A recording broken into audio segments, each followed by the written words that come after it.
Hey reader, welcome back to the channel. This is Centaur here, and today we are looking at the sixth in our 7-part series on transporting and how to move men swiftly from one part of the board to another. In the last 5, we've talked about ways to use various different types of transport vehicles and even tows in order to get people where you need to go and get them there effectively and safely.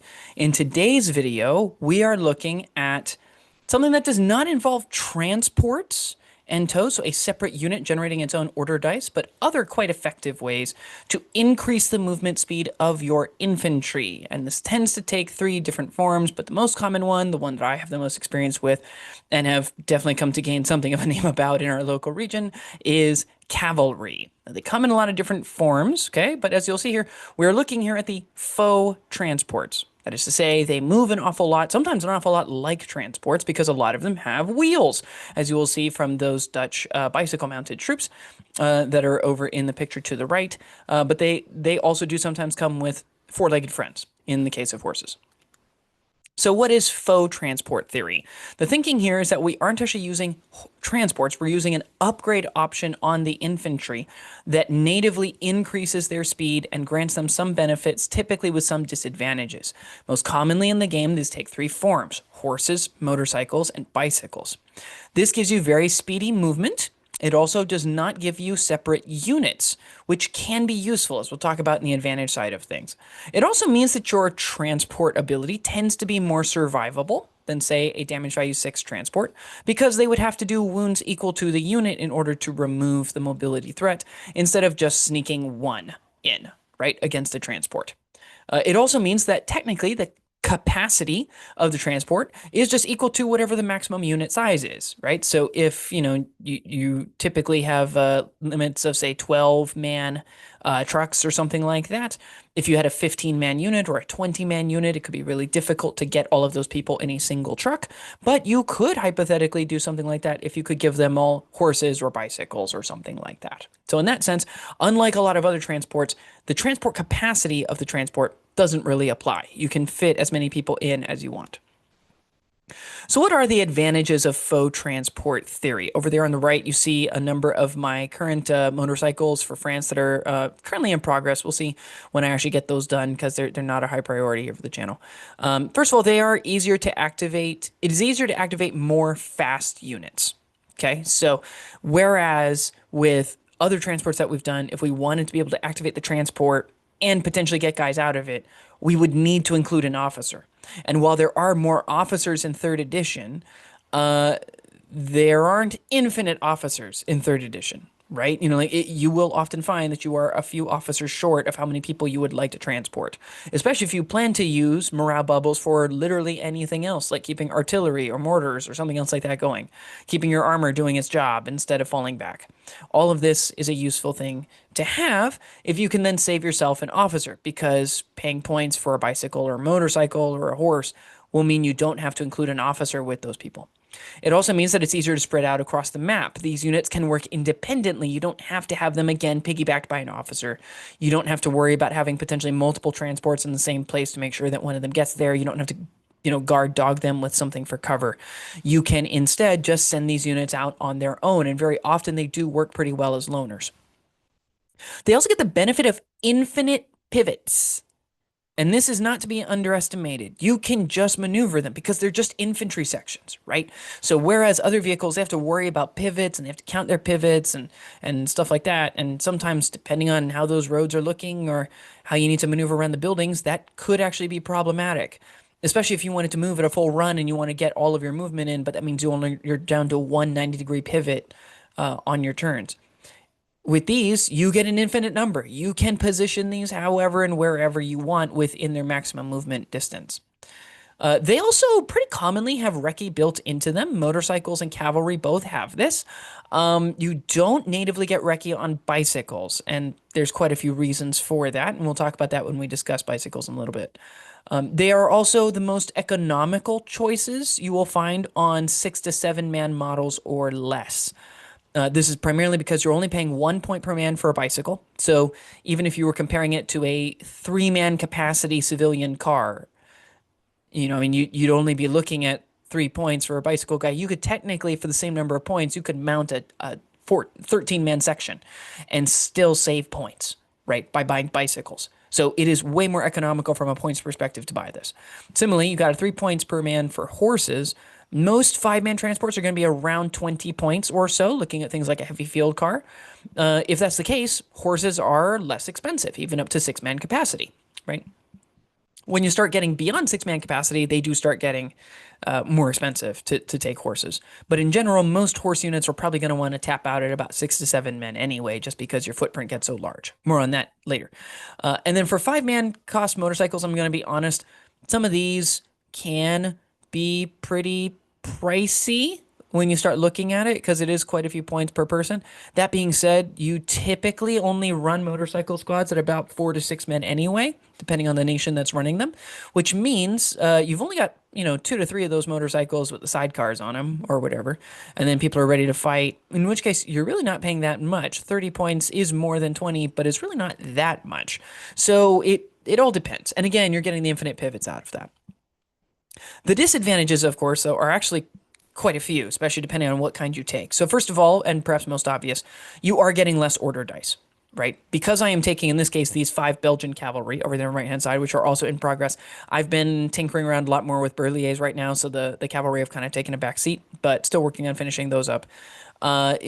Because of these guys are taking 15 points worth of transport effectively, but they aren't purchasing a transport for it. You don't have 2 units, you have 1 unit, which means you're getting less order dice. So that's one thing to consider. Also in 3rd edition, you also get a lower cover save for cavalry. Cavalry specifically get a -1 to their cover save. This doesn't apply to bicycles. It doesn't apply to motorcycles. It comes from the fact that horses are dramatically taller, and so because of that, it is generally harder to take advantage of cover. And so because of that, a soft cover save is only a 6+ save. A heavy cover save is only a 5+ save, and all 3 of these units cannot benefit from going down. It also means you can overpay for transport capacity. If you were taking an 8-man section of cavalry or motorcycles and you decided to purchase those over an 8-man truck, you are overpaying for what you're getting in terms of transport capacity, right? You might get better abilities, but you are overpaying for the capacity side of things. In addition, you could also be getting less maximum movement. So bicycles, for example, as we'll discuss shortly, they don't always get dramatically more movement. Motorcycles get pretty, on par with a wheeled vehicle, on par with what a transport would find. But cavalry are often lower, unless you're doing a half track or a fully tracked transport. It's often lower than what you could be buying. They also very often have a larger footprint, so it is a lot easier to shoot and to assault them because they take up a lot more space. It's a lot harder for you to get fully out of line of sight with these because they just physically take up more space on the table. It's more likely you're able to see one of them than you would if they were all fitting inside of a truck. So, in terms of tactics, let's first talk about transport choice. Why would you choose one of these 3 options? Over there to the right, you see one of my Greek forces that I will be running in a tournament pretty soon as of this recording. By the time this drops live, I think the tournament will be done.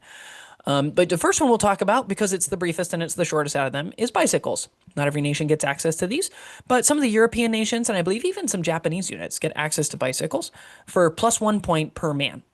Okay? And the way this works is that if you perform a run action on any kind of ground that is not a road, you don't increase your abilities whatsoever. You move at the same pace as an infantryman who did not buy this benefit. But if you start your movement on a road and you end your movement on a road, and remember, you have infinite pivots, so you can get down quite a gnarly bit of road if you really needed to. If it was winding and turning all over the place, you can make a lot more motion than any other transport in the game.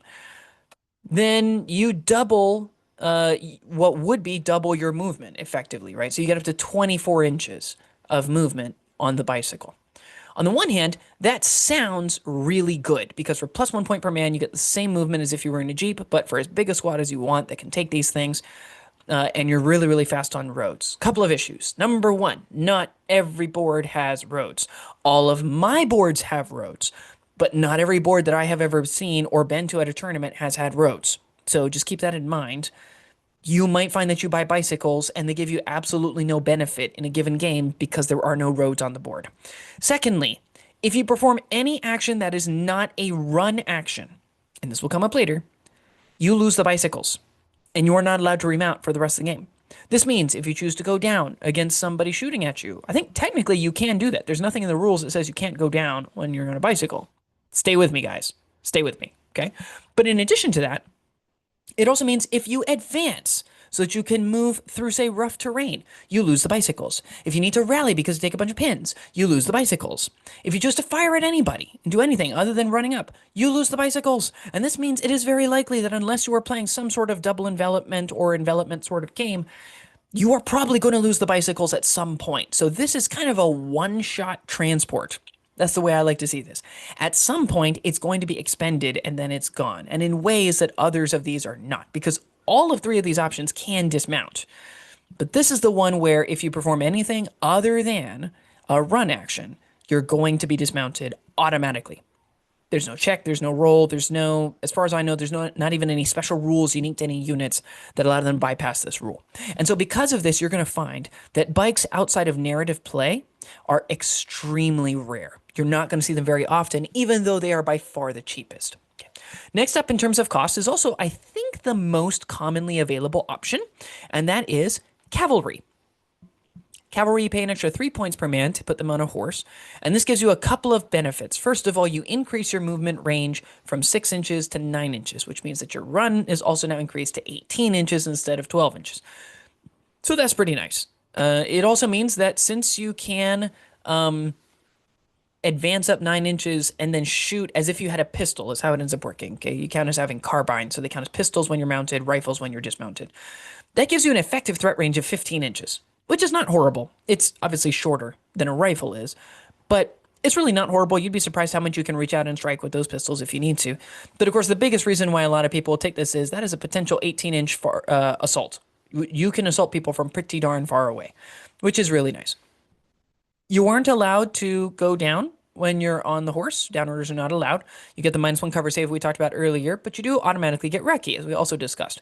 And unlike all of the other options here, you can shoot on an advance without losing your bicycle, right? The horse doesn't go away if you do that. So that's really nice. As a side thing, the other kind of technical benefit behind the cavalry is that there are an awful lot more people who produce models for mounted cavalry troops. So if you're looking to add them to your army, this is generally the easiest and, because of 3D printing, some of the cheapest way to be able to do this, okay? As, believe it or not many people make bicycle models, and not many people make inexpensive motorcycle models, okay? So you will also find that.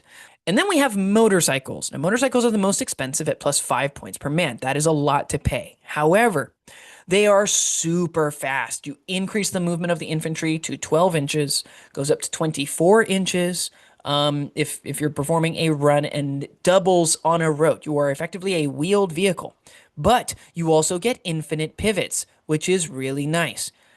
It also means that you can advance up 24 inches, but keep in mind you're only allowed to shoot on a fire order only. So you can advance with these, but you're not really going to.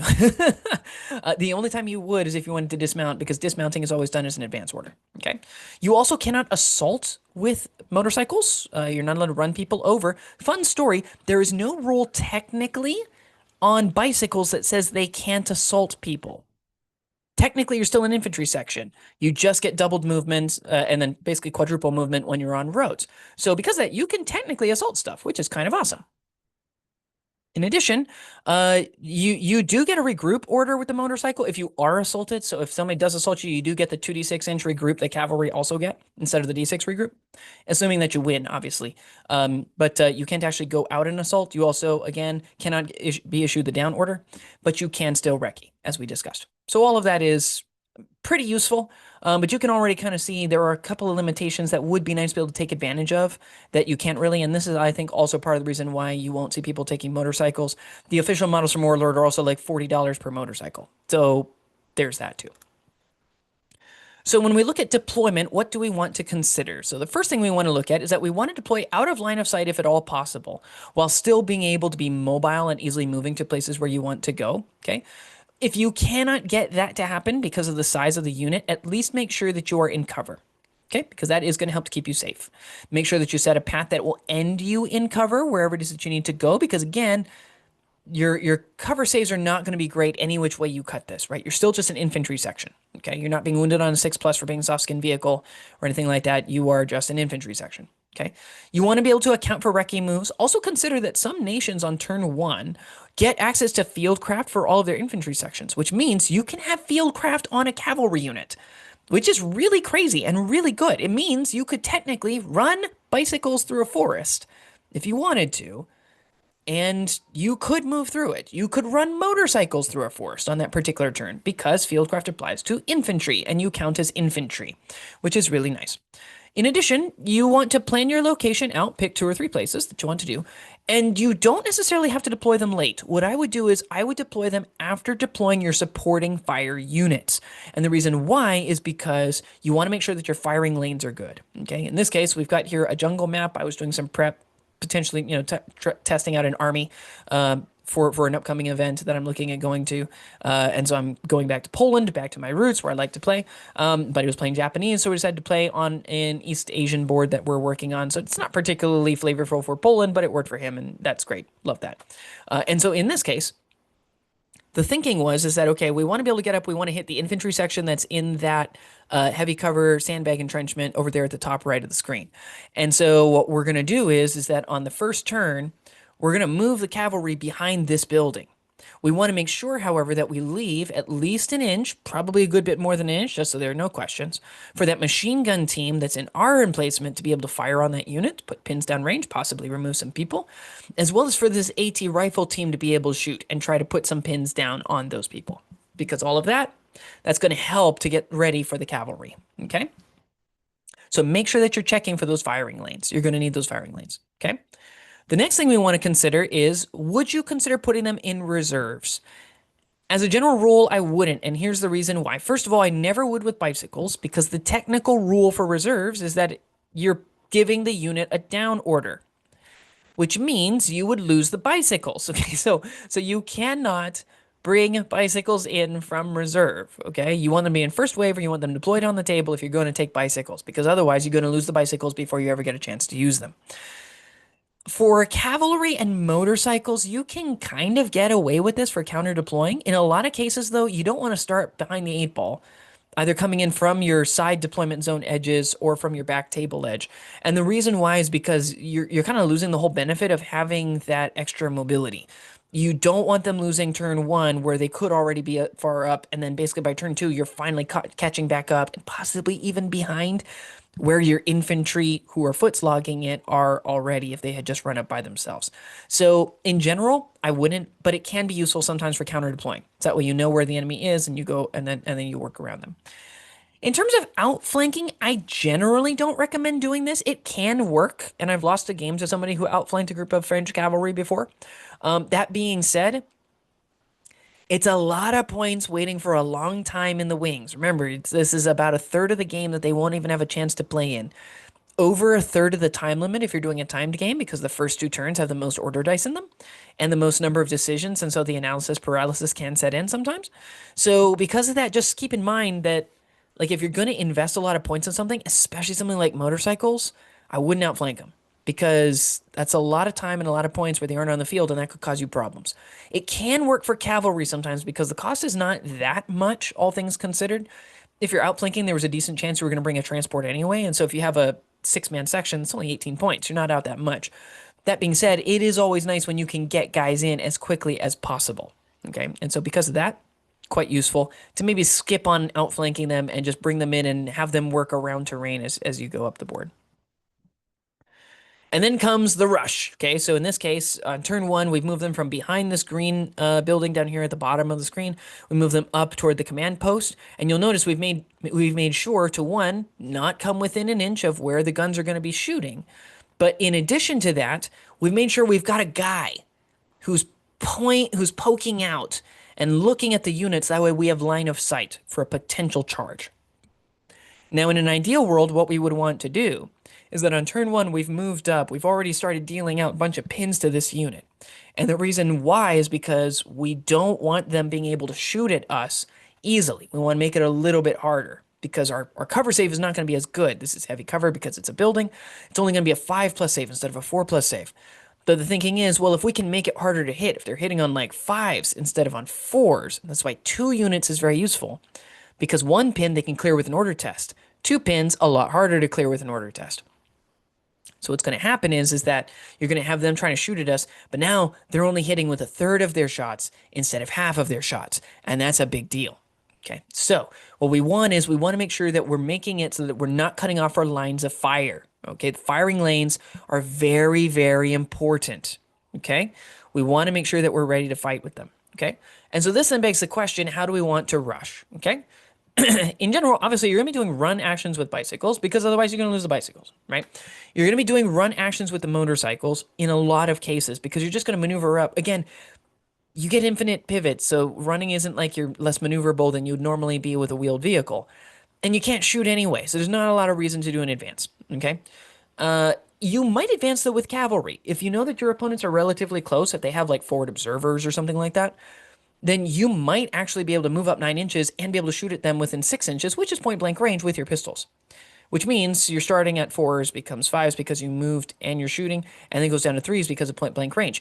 Even with only 6 guys, that's 4 hits. 4 hits against a regular is 2 wounds, which means even with a cover save, you might sneak one in. And if people are taking solo observers without a further men, that could be really good. If they're taking small 2 to 4 man scout units, that could also be really good, right? And technically, obviously, if you're rolling slightly above on 3s, on average on 3s, you could do a good bit more than that. Your ceiling is potentially 6 wounds, right? So because of that, there could be a reason for advancing cavalry. A lot of people when running cavalry, especially if it's a small unit, forward observer unit or something like that, they may just opt to try to run and assault them just to get them off the table. They're not going to remove much back in return. You got a pretty good chance of being able to take them out, especially if they've already been issued an order for the turn. Okay, so it's a good idea, but again, you wanna kind of set up to make those kinds of things possible. Okay, you're going to need your firing lanes. You want people to be softened up before you attack them. In second edition, when you were doing assaults with cavalry, when you were moving up aggressively with these swift-style infantry, you could just go after an infantry section if you built them right. You know, Polish Lancers, Nepalese Gurkhas, things like that, Italian Cavalleria, Savoia Cavalleria. You could just move up and aggressively push into and attack somebody because you got to swing first. Third edition assault rules are very different. They are a lot less, it's a lot less effective. You are really taking your life into your hands when you do this. So you need to, one, soften up the unit, get them to a smaller number. If you can get them down to 5 or 6 people, that's a lot better. If you can get them down to 3 or 4, even better than that, okay? Which means you're also a very effective team clearing weapon. And we'll do a whole tactical series just talking about how to do assaults correctly and what your target prioritization should be on cavalry as part of our good bad series, okay? But all that you need to know for now is you're setting yourself up with those lines of fire, so don't clog them. And then when the unit is prepped and ready, that's when you're going to rush in, okay? So you got to be ready for that, so that way the rush can be properly set up. Now, officer snap 2s are typically part of the rush, right? Typically, they would be in the transport or near the transport to give orders to the transport and the people that are in them. In this case, the nice thing about this is if you have multiple cavalry units near a mounted officer unit, the officer could snap both of those, and now you get 3 really fast units that can go out and attack. You could even be like, well, I'm going to rush this line. They've got ambushes. They've got others. You know, they've got reactionary fire. I'm going to take my 3-man regular officer unit, and I'm going to declare a run, intention to assault, and I'm going to declare a run action and a run action on the other 2. And you can run the officer in to just draw fire. Take a bunch of the shots that are going to be coming toward the guys, and then follow up with another run attempt from a bigger unit, a more important unit, clear out that unit and bump. And then now that another unit maybe has already gone on ambush and they've already fired, and so they can't do reactionary fire and they can't shoot at you on the way in, maybe the other cavalry unit goes in and they take the other guy, okay? And so you can remove a bunch of stuff. People in buildings, now that's a little more tricky, okay? Because people in buildings you can't really reach with cavalry, you'd have to dismount to get into them, okay? But people in buildings you can take care of with other tools. So in terms of the rush, this is the kind of way you got to think about it, right? You know, you want to minimize casualties to yourself. You want to maximize casualties to the opponent because, again, you paid a premium on units like this in order to rush it, okay? And the reason why primarily I talk about the rush within the context of cavalry is because, of course, motorcycles can't actually rush, right? They can't run in. They can't actually assault. You can't even move up and shoot on the same turn. They're really more for repositioning very quickly a unit, possibly with a light machine gun or something like that, behind enemy lines, really, really quick, so that way you can easily counter whatever linear obstacle terrain or units hiding out of line of sight they may have, so that you can get some quick, easy kills. Okay. Bicycles, I think, are the interesting one, right? Because you can technically rush and you can technically assault, far as I can tell, on bicycles. Problem, you don't get more than a 12-inch run order unless you're on a road. And a lot of enemies don't set up on roads. So just keep in mind, your rush is actually going to be pretty short. It's only be a 12-inch move. So you're going to have to spend one turn on your bicycles kind of setting up for it. Make sure that you're in cover, make sure you're safe, but also make sure you're within 12 inches of an enemy. And that can be a very dangerous place to be. Okay. So in general, I think bicycles are really more of a delivery system. And then, like, you move up to a place where you're relatively safe, and the next turn you advance, lose the bicycles, and shoot just to help give yourself your own suppressive fire. And then the next turn you can decide on a rush if you really need to. But just be very, very careful with all of that. And then, how do we prepare for the delivery of the troops? In this case, the delivery of the pain. Okay. So first of all, quick reminder, if you plan to assault the enemy with cavalry, which can be very effective because they automatically get tough fighters just by virtue of being cavalry, you don't get tough fighters on any other of these units. Okay, it's the only one. Keep in mind, you can't pre-measure. And if you come up short, it can cost you a unit. And in my case, it actually cost me a game. It caused an entire flank to be rolled because I lost my unit. They were a quarter-inch short of what they needed to be. Okay, so my recommendation would be, if you have cavalry units that are near, say, a rifle section, fire on the unit you intend to assault with the rifles first. One, because you might apply a pin, but also because rifles fire 24 inches. And while you shouldn't then swing it over to actually pre-measure your assault, if your rifles are barely clipping the unit, and your unit only has an 18-inch move, you are not an idiot. You can tell yourself, that is probably more than 18 inches. Okay, you're gauging your inner eye, okay, which is an important part of bolt action. It's training yourself to be able to see distances with some relative level of accuracy, okay?